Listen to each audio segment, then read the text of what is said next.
Khatodara police મથકની હદમાંથી purse snatching કરી ભાગી છૂટેલા રીઢાઓ જેમાં માન દરવાજા ખાતે આવેલ પદ્માનગર ઝુંપડપટ્ટીમાં રહેતા રાહુલ પ્રવીણ ખત્રી અને ઊન પાટિયા ખાતે ચંડાલ ચોકડી પાસે રહેતા મોઇન ખાન ઉર્ફે બોબડા પઠાણને ઝડપી પાડી તેઓ પાસેથી સ્નેચિંગમાં ગયેલ પર્સમાં મૂકેલ સોનાના દાગીના સહિત 5,74,000થી વધુની મત્તા કબજે કરી બંને વિરુદ્ધ કાયદેસરની કાર્યવાહી હાથ ધરી હતી। તો રીઢાઓએ ખટોદરામાં જ 2 ગુનાને અંજામ આપ્યો હોવાની કબૂલાત કરી હતી। તો અગાઉ પણ રીઢાઓ અનેક ગુનાઓમાં પકડાયા હોવાની કબૂલાત કરી છે।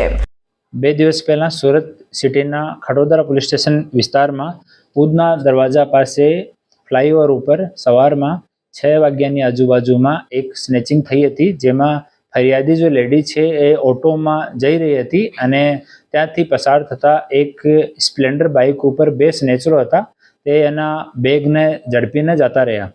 એના પછી ખટોદરા પોલીસ સ્ટેશનનો ડી સ્ટાફ સીસીટીવી ફૂટેજના આધાર પર અને હ્યુમન ઇન્ટેલિજન્સના આધાર પર બંને આરોપીઓને ઝડપી પડ્યા અને એના કબજામાંથી તમામ મુદ્દામાલ, જેમાં સોનાના સિક્કા, ચાંદીના સિક્કા, ડાયમંડની બંગડી, સોનાની અંગૂઠી, ડાયમંડની અંગૂઠી, બ્રેસલેટ, ચાંદીના સિક્કા, પગના મીટલા, ધાતુના સિક્કા અને મોબાઈલ એ મળી 5,74,360 રૂપિયાનો ટોટલ મુદ્દામાલ છે રિકવર કરવામાં આવ્યો છે અને આરોપી પાસે બીજા 3 મોબાઈલ પણ મળ્યા હતા।